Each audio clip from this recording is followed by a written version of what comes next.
Archiver, the A's in Kansas City, is made possible by a grant from the Missouri Humanities Council and is a member of the Fountain City Frequency family of podcasts.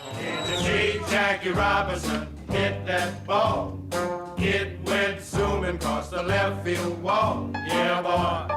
When you think about black Major League Baseball players, those who led the way breaking the color barrier, you think of Jackie Robinson, of course. That's Buddy Johnson and his orchestra in 1949, performing the most famous Jackie Robinson song. It reached number 13 on the charts in '49.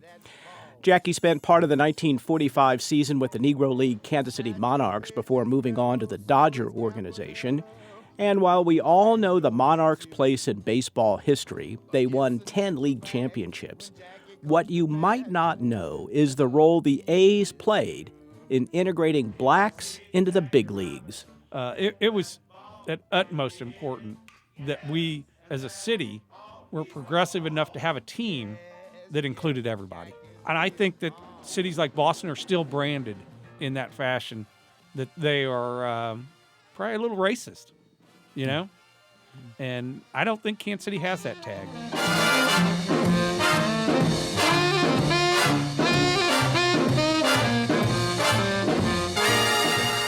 The podcast is Archiver, the A's in Kansas City. Episode 3, The A's Lead the Way. Me. I'm your host, Sam Zeff.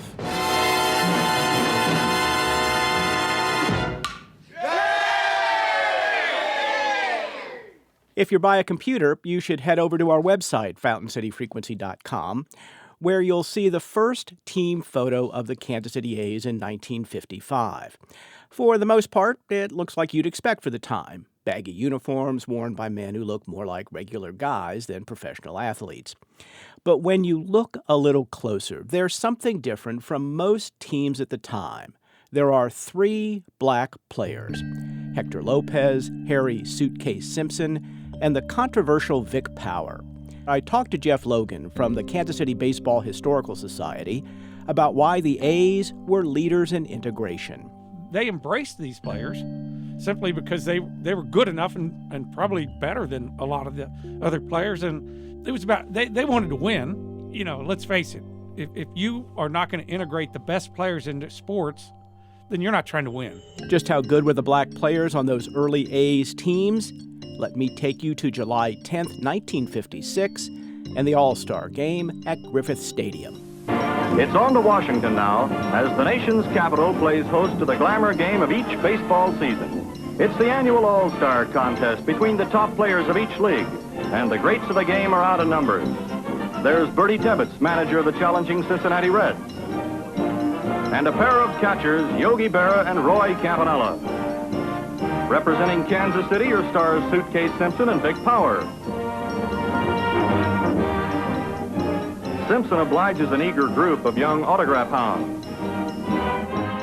Indeed, Simpson and Power were the only blacks on the American League roster in 1956. The National League, which embraced integration much earlier than the American League, had 6 black players, including Hank Aaron and Willie Mays.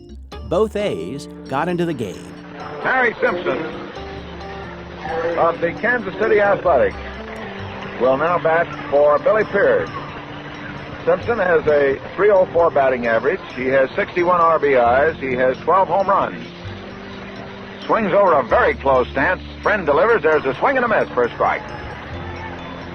Harry started out in San Diego, played with Cleveland, now with Kansas City, and since he's switched to glasses, has really found himself. The pitch by Friend is a fastball on the outside corner for a strike.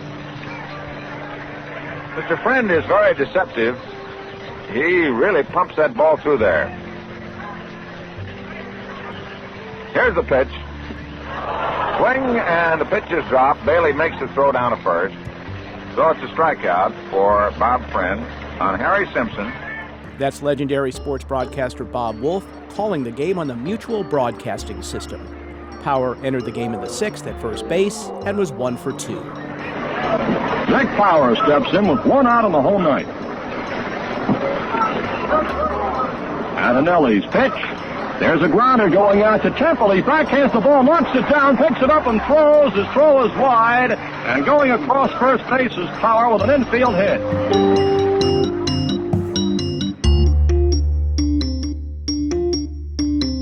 The next morning, the Kansas City Times gave Simpson and Power just 2 paragraphs on a full page of all-star coverage.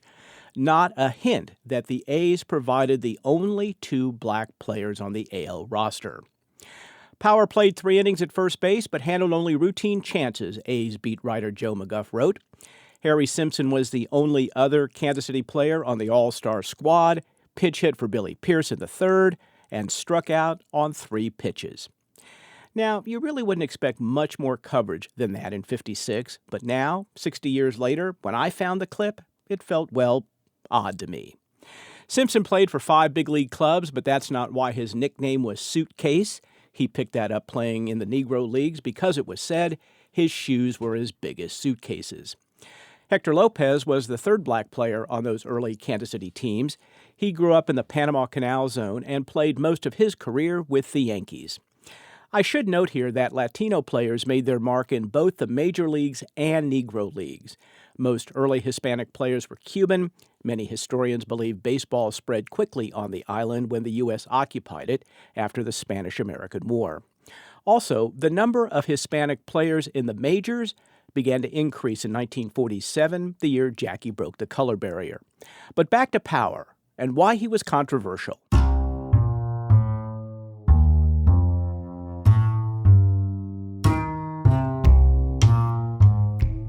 Big Power played here with the Blues. Big Power would have gone to the Yankees, but they thought, Big Power had a girlfriend who was a mulatto, and he had a red convertible, and he'd ride in that convertible with this girl, and she was pretty and her hair was blowing. They thought she was a white girl, and that's one of the reasons Elston Howard was the first black Yankee instead of Big Power. If you recognize any voice in this season of Archiver, you'll know that one. It's Buck O'Neill, who played first base and managed the Monarchs. A little bit more Kansas City baseball history here.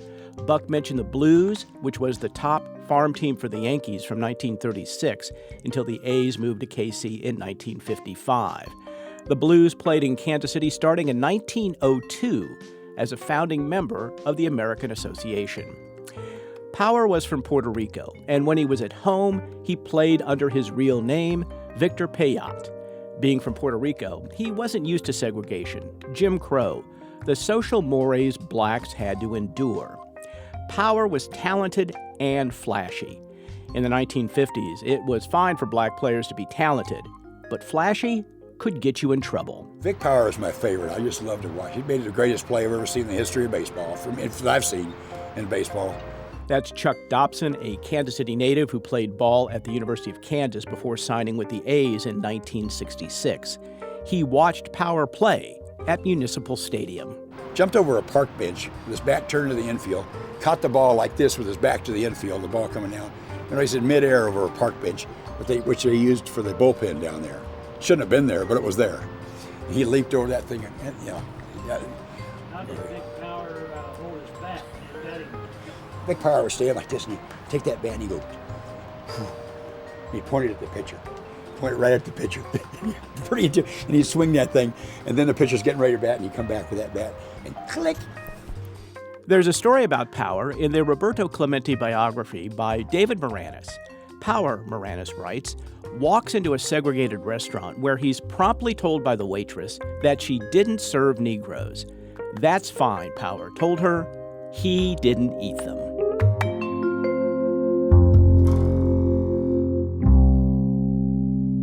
As I think back, and I grew up watching the A's, grew up going to Municipal Stadium. Johnny Wyatt, pitcher for the A's. There was a time where people believed in Major League Baseball that African Americans weren't equipped for some reason to be a starting pitcher, and that seemed to not be the case with the A's. Can't play quarterback either, can they? Right, yeah. Yeah. I think we found out that's probably not true since there's so many great quarterbacks. That's our Kansas City baseball historian, Jeff Logan, again. In 1961, Johnny Wyatt broke in with the A's after getting his start with the Indianapolis Clowns in the Negro Leagues.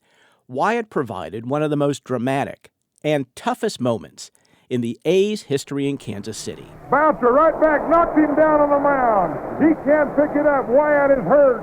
He's lying down on the mound. That was a smash, a one-hopper right back to John and hit him right in the face. John Wyatt is lying down on the mound. Kansas City trainer Billy Jones is out there. Also the manager Ed Lopez. Oh, Clinton hit a smash right back at Wyatt on one hop and it hit him right in the face. And they may be going to call for the stretcher here. They are. They're calling for the stretcher. He's on his feet now.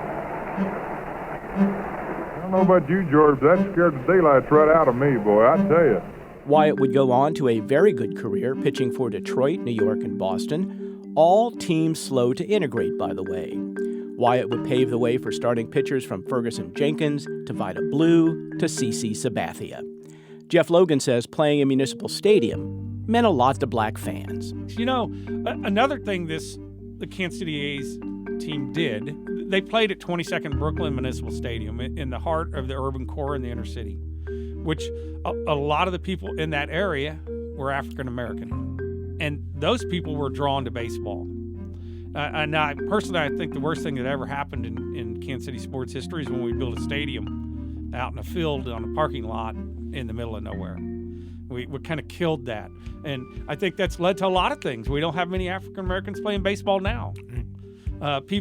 Some of the greatest players in Royals history. Frank White grew up a block from there, and they walked to the stadium, you know, and after a few innings, they let them come in and watch the game. And I think that was important as a community, too.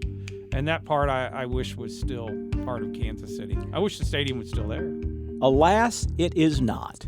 But it's lovingly remembered by everyone from former players to rock and roll fans.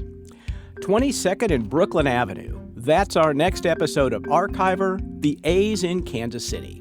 The podcast is produced by Matt Hodap and Linda Haskins in the studios of KCUR 89.3 in Kansas City and is made possible with a grant from the Missouri Humanities Council. Archiver is produced with Do Good Productions, where Nancy Seelan is executive producer, and with the Center for Midwestern Studies at the University of Missouri, Kansas City, where Diane Moody Burke is director.